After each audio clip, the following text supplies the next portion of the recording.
sitting here with Janis Spindel, a matchmaker who's been in the business for over 20 years and has helped couples match up, which have resulted in almost 1,000 marriages. Thank you so much for joining me. Thanks. Men come looking to you for a wife.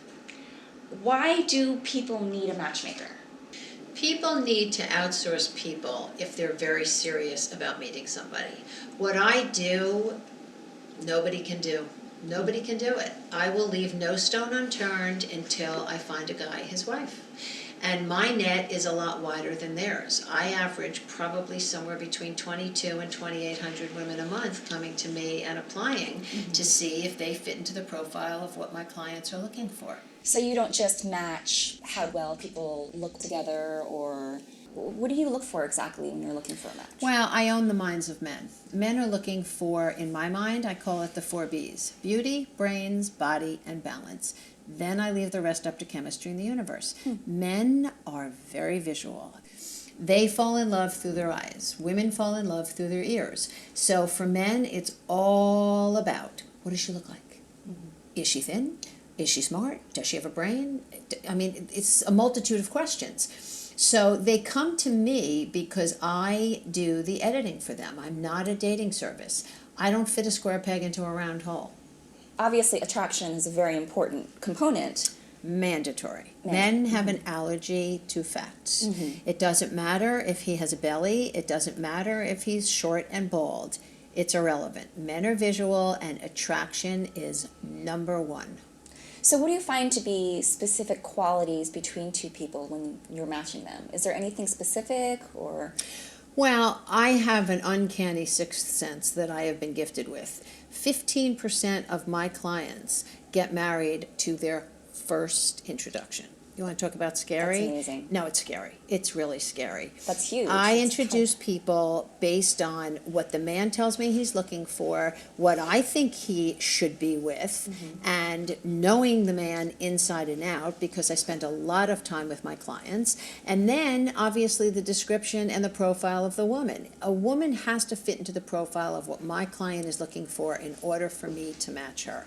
I'm not a dating service. It's not about the fact that, oh, he's single, she's single, he's Christian, she's Christian, or he's Jewish, she's Jewish, irrelevant.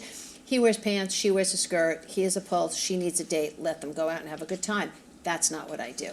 My success rate and my integrity speak for itself. My clients are mostly matched by their third introduction. That's pretty mind-boggling. Wow, that's great.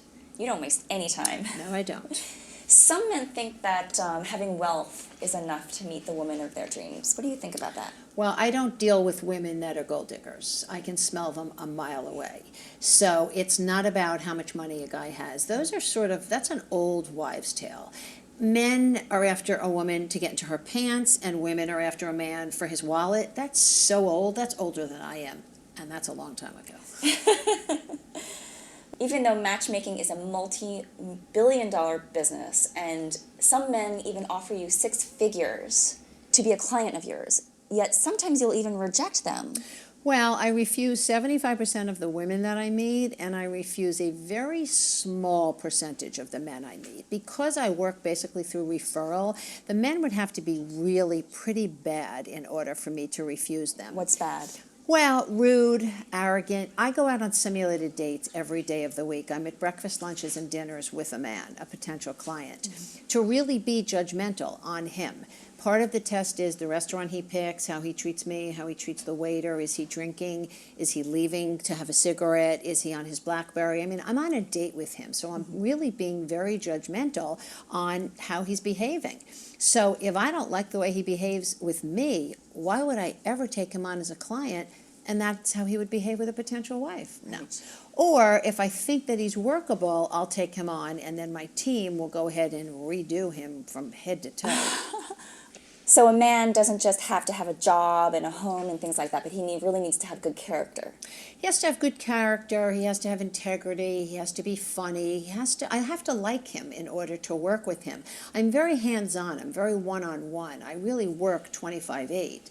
And so I'm with the man a lot, and I have to like him in order to be working with him.